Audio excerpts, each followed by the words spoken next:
जंजिरा किल्ला सिद्ध्यांचं वास्तव असलेला हा किल्ला अत्यंत मोठा, बेलाख, बुलंद आहे.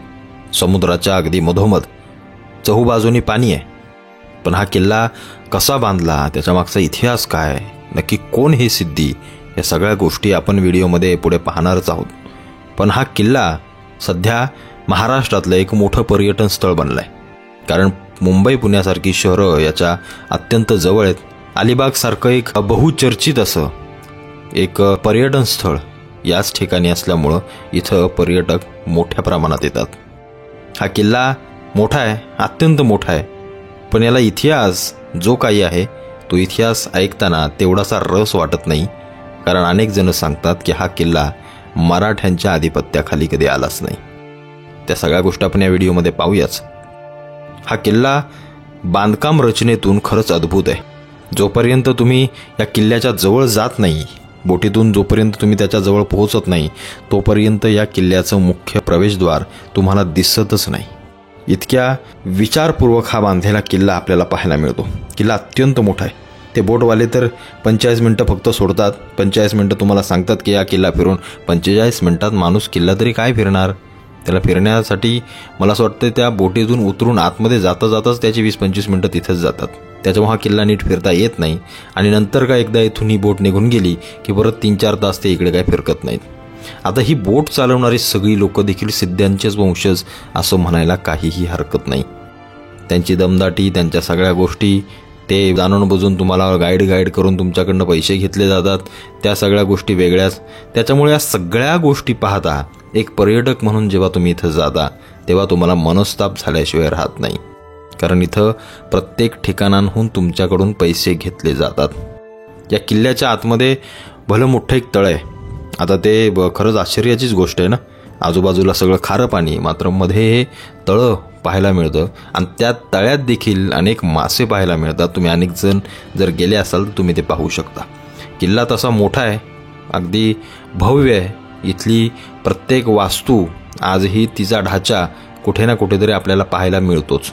सिद्धे अगदी 1947 पर्यंत, जोपर्यंत देश स्वतंत्र होत नाही तोपर्यंत ती सगळी लोक इथं वास्तवात होती. आणि ती सगळी लोक जी या बोटींवरती, ह्या किनारपट्टींवरती जे कोणी मुस्लिम आणि जे राहत आहेत तीच लोक आहेत. त्यामुळं मी पुढे सांगतोच, सगळा किल्ल्याचा इतिहास तुम्ही आवर्जून पहा.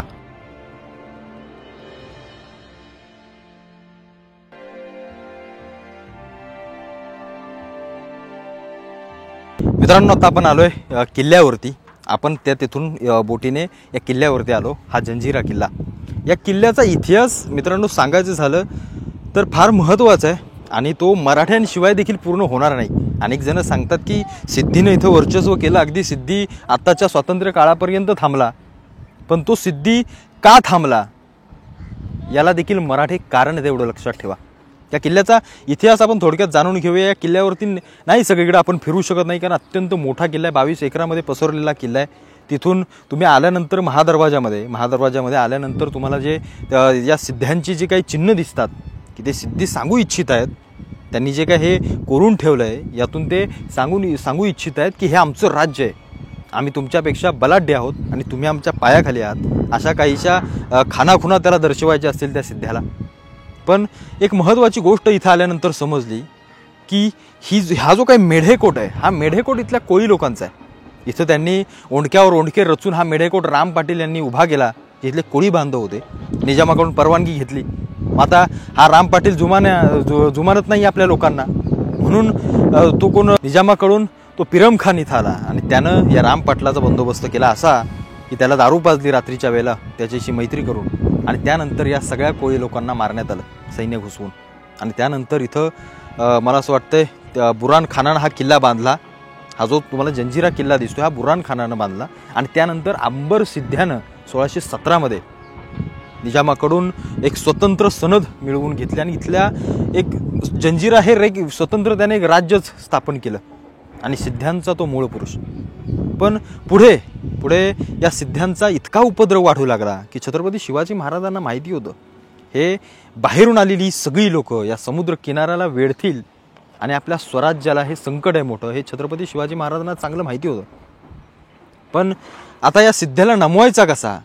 छत्रपती संभाजी महाराजांचा जेव्हा काळ आला तर या सिद्ध्याला नमवायचं असेल तर आपल्याला पद्मदुर्ग बांधावा लागेल आणि तो छत्रपती संभाजी महाराजांनी बांधला। याच किल्ल्याच्या तोडीस तोड असणारा पद्मदुर्ग बांधला या किल्ल्याला हरवण्यासाठी नाही, तर ही जी काही सिद्ध्याचा जो काही वर्चस्व इथं वाढते त्याला कमी करण्यासाठी, राजकीयदृष्ट्या या सगळ्या खेळी करण्यासाठी पद्मदुर्ग बांधला। आणि त्यानंतर पद्मदुर्ग बांधून छत्रपती संभाजी महाराजांनी जंजिऱ्यावरती मला असं वाटतं आक्रमण केलं आणि आक्रमण केल्यानंतर पण आक्रमण करत असताना छत्रपती संभाजी महाराजांनी जेव्हा या जंजिऱ्याच्या सिद्ध्याला अगदी नमवायची वेळ आली होती, किल्ला हातात येणारच, त्यावेळेला छत्रपती संभाजी महाराजांना एक खलिता मिळाला, तो म्हणजे रायगडला वेढा पाडण्याचा आणि महाराजांना इथून जावं लागलं।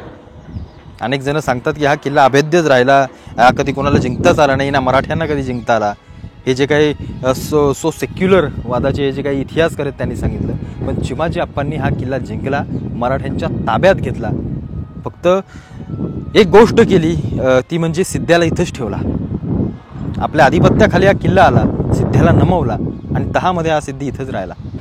त्यानंतर पुन्हा एकदा मराठा साम्राज्य कमकुवत व्हायला लागलं आणि सिद्ध्यांचं वर्चस्व हळूहळू वाढायला लागलं, पण त्यानंतर एवढा उपद्रव सिद्ध्यांचा होऊ शकला नाही। ते इथले मूळच झाले, इथले रहिवाशीच झाले। इथं तुम्ही किल्ल्याच्या आतमध्ये आल्यानंतर तुम्हाला या तोफा दिसतात, ज्या तोफा अत्यंत महत्त्वाच्या आहेत। आशियातली सगळ्यात मोठी तोफ म्हटली जाते ती अशी कलाल वांगडी ती तोफ आपल्याला तिथं पाहायला मिळते।